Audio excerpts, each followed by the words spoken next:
কলকাতা বিশ্ববিদ্যালয় সেমিস্টারের সিসিএফ সিলেবাসের ছাত্রছাত্রীরা আজকের ভিডিওটাতে তোমাদের আসন্ন পরীক্ষার জন্য বিশেষ কয়েকটি গুরুত্বপূর্ণ সতর্কতামূলক ইনফরমেশান দিয়ে দেবো। তো কি কি ইনফরমেশান দিয়ে দেবো একটু জেনে নাও। ফার্স্টে তোমাদেরকে বলে দেবো, তোমাদের কিন্তু অন্য অন্য সেমিস্টারের তুলনায় এবারে থার্ড সেমিস্টারের পরীক্ষাটা প্রশ্নপত্র একটু কিন্তু খুবই কঠিন হতে চলেছে। আর কি হবে, তোমাদের সাপ্লির সংখ্যা কিন্তু একটু বাড়তে পারে। যারা দেখা যাচ্ছে ফার্স্ট সেমিস্টারে সেকেন্ড সেমিস্টারে সাপ্লি পাওনি, তাদেরও কিন্তু এই থার্ড সেমিস্টারে সাপ্লি পাওয়ার চান্স আছে। আর তারপরে একটা টপিক আলোচনা করে দেবো যে থার্ড সেমিস্টারে তোমাদের পরীক্ষা কবে থেকে শুরু হবে তার একটা এক্স্যাক্ট ডেট, এবং তোমাদের যে নোটিশটা দিয়েছে 17 তারিখে পাবলিশড হয়েছে যে তোমাদের ফর্ম ফিল আপ করতে হবে, এক্সামের অ্যাডমিট কার্ড দেবে, সমস্ত ব্যাপারে কিন্তু আমি ইন ডিটেলস আলোচনা করে দেবো। তো ভিডিওটা সঙ্গে থাকো। আমি ফার্স্টে একটু তোমাদেরকে জানিয়ে দিই যে তোমাদের যে আমি বলছি যে থার্ড সেমিস্টারের প্রশ্নপত্র তুলনামূলকভাবে কঠিন হবে বা সাপ্লি বাড়বে, এটা কিন্তু আমার নিজের থেকে আগ বাড়িয়ে বলা নয়। এটা যদি তোমরাও একটু বিবেচনা করে দেখো তাহলে নিজেরাও বুঝতে পারবে। কয়েকটা পয়েন্ট একটু যদি মাথায় খেয়াল করো। ফার্স্টে দেখো, সবার আগে যে এটা কিন্তু তোমাদের ফার্স্ট সেমিস্টার যারা পড়ছে তারা কিন্তু তোমরা একবার যে পরীক্ষা দিয়ে এসছো, তোমাদের প্রশ্নপত্র বা সাজেশন বা বুকস সেই অনুপাতে ওরা একটা ধারণা পেয়ে পড়াশুনো করছে। তো ওদের প্রশ্নপত্র ওদের কাছে কিন্তু অতটাও কঠিন হবে না। কিন্তু তোমরা যারা থার্ড সেমিস্টারে পড়ছো তোমাদের কাছে কিন্তু ব্যাপারটা নিউ। তোমাদের সিসিএফ সিলেবাস অনুযায়ী তোমরাই কিন্তু ফার্স্ট ব্যাচ যারা এই থার্ড সেমিস্টারের সিলেবাসটা পড়ছো। এমন অনেক কটা সাবজেক্ট বা পেপার আছে যেগুলো কিন্তু আগে কোনো রকম সাবজেক্ট ছিল না বা নতুনভাবে সংযোজিত। ঠিক আছে, তা এই একটা ব্যাপার দিক থেকে লক্ষ্য করলে যদি বলো দাদা শুধুমাত্র এই জন্যই কি আমাদের থার্ড সেমিস্টারে প্রশ্নপত্র তুলনামূলকভাবে কঠিন হবে বা সাপ্লি বাড়বে, সেটা কিন্তু নয়। এটা একটা কারণ মাত্র। ঠিক আছে, থার্ড সেমিস্টারের প্রশ্নপত্র কঠিন হবার আরও একটা কারণ হচ্ছে, দেখো যারা মূলত এখন বিএ জেনারেল বা নর্মাল বিএ বিএসসি কোর্সের স্টুডেন্ট আছো, তারা দেখো যে মাইনর হিসাবে যে সাবজেক্টগুলো তোমরা এখন পড়ছো, তোমাদের যে মাইনর সাবজেক্টগুলো আছে সেই মাইনর পেপারগুলোর যে সাবজেক্টগুলো তোমরা এখন পড়ছো এইগুলো কিন্তু ফার্স্ট সেমিস্টারের অনার্সের পেপারে বা মেজর পেপারের সিলেবাস। ঠিক আছে, তো তারা কিন্তু এই যে তাদের 20 তারিখ থেকে পরীক্ষা শুরু হয়েছে, এই ফার্স্ট সেমিস্টারে ওই সিলেবাসের প্রশ্নপত্রে কিন্তু তারা অলরেডি পরীক্ষা দিচ্ছে। তো তোমরা এতদিন ধরে দেখা যাচ্ছে 10টা 20টা বড় প্রশ্ন, 5টা 6টা মেনলি তোমরা টার্গেট করে করে পড়ে এসছো। সেই সমস্ত প্রশ্নগুলো যদি সেই ফার্স্ট সেমিস্টারে ব্যাচদের চলে আসে, তাহলে কিন্তু তোমাদের এক্সট্রা করে টাইম নিয়ে আরও প্রশ্ন কিন্তু ওইগুলো বাদ দিয়ে আরও ভালোভাবে পড়তে হবে। একেবারে বাদ না দিলেও সেগুলো কিন্তু একটু ঘুরিয়ে ফিরিয়ে তোমাদেরকে পড়তে হবে। সেক্ষেত্রে তোমাদের একটা শর্ট টাইমের মধ্যে পড়ার চাপটা কিন্তু আরও বেড়ে গেল।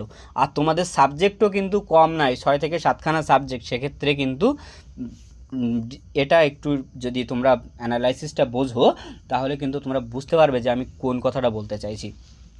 আরেকটা জিনিস খেয়াল করো যে সিসিএফ সিলেবাস ফার্স্ট সেমিস্টারে যারা বর্তমানে থার্ড সেমিস্টারের স্টুডেন্ট আছো কিন্তু ফার্স্ট সেমিস্টারে কোথাও সাপ্লি পেয়েছিলে CC1 CC2 বা অনার্স JSC পেপার যে কোনো সাবজেক্টে, তোমরা এখন থার্ড সেমিস্টারে এসে সেটা সাপ্লি ক্লিয়ার করছো জুনিয়রদের সাথে। তো সেক্ষেত্রে দেখতে গেলে তোমরা এই যে শর্ট টাইমটার মধ্যে তোমরা কিন্তু সেই সাপ্লি সাবজেক্ট ক্লিয়ার করার জন্য সেই পেপারটার ওপর জোর দিয়ে পড়াশুনো করছো। এখন কিন্তু থার্ড সেমিস্টারের পেপারের ওপর তোমাদের সেরকমভাবে নজর নেই, অন্তত এই পরীক্ষার কটা দিন তো থাকবেই না। এর মধ্যে তোমাদের কিন্তু থার্ড সেমিস্টার পরীক্ষা কিন্তু চলেই এসছে। আমি ডেট বলে দিচ্ছি একটু পরে যে কবে তোমাদের পরীক্ষা চলে এসছে।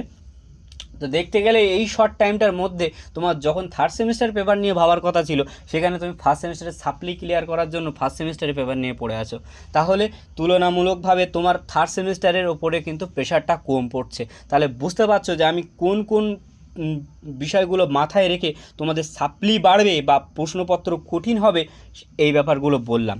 ঠিক আছে, তো তারপরে আমি একটু জানিয়ে দিই যে থার্ড সেমিস্টারের যে তোমাদের যে নোটিশ পাবলিশড হয়েছে, যে এখানে দেখো নোটিশটা একটু ভালো করে দেখলেই বুঝতে পারবে যে এখানে বলে দিয়েছে থার্ড সেমিস্টার সিসিএফ এবং সিবিসিএস যারা বর্তমানে ফিফথ সেমিস্টারের স্টুডেন্ট আছে এবং তোমাদের ফার্স্ট সেমিস্টারে সাপ্লি ছিল সিবিসিএসের, তো তোমাদের দুটো স্টুডেন্ট অর্থাৎ সিবিসিএস ফার্স্ট সেমিস্টার আর সিসিএফ থার্ড সেমিস্টার তোমাদের কিন্তু এক্সামের আগের ফর্ম ফিল আপের নোটিশ দিয়ে দিয়েছে। তো এই নোটিশ আর বিস্তারিতভাবে ইন ডিটেলস আমার বলার প্রয়োজন হবে না, কারণ তোমরা অনেকেই জানো যে এই নোটিশ দিলে কি কি করতে হয়, কারণ বিগত পরীক্ষাগুলোতে তোমরা এগুলো কিন্তু করে এসেছো। তবু একটু আমি যদি একটু বলে দিতে হয়, সেক্ষেত্রে আমি তোমাদেরকে বলে দিই, ফার্স্ট সেমিস্টার যারা সিবিসিএস আছো তোমাদের কিন্তু চেকলিস্ট এখনও পাবলিশড হয়নি। চেকলিস্টে দেখে নিতে পারবে যে কার কার নাম আছে, কার কার নাম্বার বাড়লো বা কমলো, কাদের পরীক্ষা দিতে হবে কি না দিতে হবে, সেটা কিন্তু 21 তারিখে অর্থাৎ কালকে তোমাদেরকে আর কি চেকলিস্ট পাবলিশড হবে, তোমাদের কলেজে 2-1 দিনের মধ্যে দিয়ে দেবে। আর থার্ড সেমিস্টার তোমাদের চেকলিস্ট কিন্তু কলেজে চলে এসে ওয়েবসাইটে চলে এসে তোমরা কিন্তু ডাউনলোড করে দেখে নিতে পারো, ঠিক আছে। চেকলিস্টে আশা করি সবার নাম সেইভাবে থাকবে। আর সেকেন্ড অপশানে দেখো এখানে বলছে অনলাইন ফোরাম তোমার সাবমিশন যেটা আছে সেটা তোমরা অবশ্যই করতে পারো। আর কীভাবে করতে হয় তোমরা বিগত সেমিস্টারগুলোতে করে এসো, একটু করে নিও। তো সেখানে বলছে দেখো তোমাদের যে 24 তারিখে 24/2/2025 থেকে 3/3/2025 মানে 24 থেকে মার্চের 3 তারিখ অবধি তোমাদের অনলাইন সাবমিশনের ডেট দিয়েছে। এখানে তোমাদের অনলাইনে এনরোলমেন্ট করতে হবে এবং কী করতে হবে, তোমাদের কলেজে যে ফিস পেমেন্ট করতে হয় 400 টাকা 450 টাকা, সেটা কিন্তু পে করতে হবে এবং তোমাদের অ্যাডমিটের জন্য সেই ফর্মগুলো জমা দিয়ে দিতে হবে। তারপরে বলছে এগুলো হচ্ছে কলেজের ডেট আছে, যে এসবিআই কালেক্ট এই ডেটগুলো আছে, লাস্ট ডেট এগুলো আছে, এগুলো একটু দেখে নিও। অ্যাডমিট কার্ডটা দেখো 13/3/2025 তোমাদেরকে দেবে। 13/3/2025 মনে পড়ছে, 13/3/2025 তারিখটা, এই তারিখটাই কিন্তু এই যারা ফার্স্ট সেমিস্টারে 20 তারিখ থেকে পরীক্ষা দিচ্ছে, যারা সাপ্লি ক্লিয়ার করছো থার্ড সেমিস্টারের স্টুডেন্ট, তোমরা কিন্তু জানো এই 13 তারিখটা কেন আমি বলছি, কারণ এই 13 তারিখেই কিন্তু জুনিয়ররা অ্যাডমিট কার্ড পেয়েছে এবং এই সেম ডেটগুলো মানে ফার্স্ট সেমিস্টারের যে ডেটগুলো তো ওদেরকে করেছে, তোমাদেরও সেম ডেটগুলোতে, শুধু মাসটা বদলে গেছে, তারিখগুলো সেম আছে, ঠিক আছে। তো এই অনুপাতে যদি তুমি বিচার বিবেচনা করে দেখতে যাও সঠিকভাবে, তাহলে কিন্তু তোমাদের যে পরীক্ষার ডেট সেটা মার্চের 15 থেকে 20 তারিখের মধ্যেই কিন্তু তোমাদের এক্সটার্নাল পরীক্ষার ডেট পড়ে যাবে, ঠিক আছে। এক্সটার্নাল হোক ইন্টারনাল, তোমাদের যে ইন্টারনাল তো অনেক কলেজে অলরেডি হয়ে গেছে, সেক পরীক্ষা আইডিসি পেপার টেপারগুলো থার্ড সেমিস্টারে হয়ে গেছে, এইসিটা কলেজে হবে, বাদ বাকি তো বাইরে কলেজে হবে। তো তোমাদের কিন্তু 15 থেকে 20 তারিখের মধ্যে তোমাদের ডেট পড়ে যাবে এক্সামের, ঠিক আছে। অ্যাডমিট কার্ড 13 তারিখে পেয়ে যাচ্ছ, পেলেই বুঝে যাবে। আর আরেকটা কথা তোমাদেরকে বলার, যে টাইম হাতে খুবই সীমিত, তাই পড়াশুনো সেইভাবে করো। অবশ্যই যারা একটা দুটো সাপ্লি পেয়েছো তারা জানো সাপ্লি পেলে কতটা চাপ বাড়ে, আর যারা একদম সাপ্লি পাওনি তাদেরকেও বলবো এই সেমিস্টারটা অন্তত একটু টাইম দিয়ে ভালোভাবে মনোযোগ সহকারে পড়ো, কারণ একটা সাবজেক্টের সাপ্লি পেলে যে একটা স্টুডেন্টের ওপর কত চাপ বাড়ে সেটা যে সাপ্লি পায় সে জানে। তো এটাই ছিল তোমাদের আজকের ইনফরমেশান আজকের এই ভিডিওটা কেমন লাগলো, যদি একটু হেল্প হয়ে থাকে বা যদি কোনো যুক্তি তোমার মনে হয় যে এইটা দাদা এমন হতে পারতো, তোমার এই যুক্তিটার এটা ভুল হয়েছে বা এটা এইভাবে হতে পারতো, তুমি আমাকে অবশ্যই কমেন্টে তোমার মতামত প্রকাশ করতে পারো।